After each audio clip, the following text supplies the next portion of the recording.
សួស្តីថ្ងៃនេះយើងនឹងស្គាល់ពីជំហាននៃជីវិតសិក្សានិងការងារ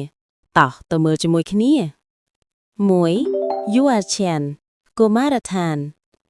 នៅពេលយើងនៅអាយុតូចយើងចូលរៀននៅកុមារដ្ឋាននៅទីនេះយើងរៀនលេងនិងស្គាល់មិត្តភ័ក្តិថ្មីៗ2小学បឋមសិក្សាបន្ទាប់មកយើងចូលរៀនបឋមសិក្សាយើងរៀនអក្សរ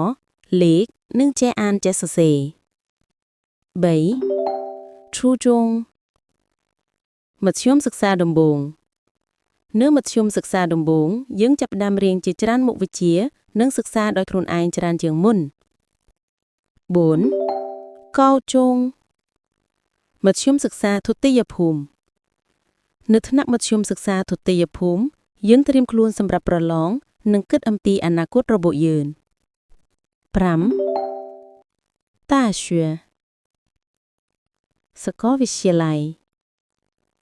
បន្ទាប់មកយើងចូលរៀននៅសាកលវិទ្យាល័យ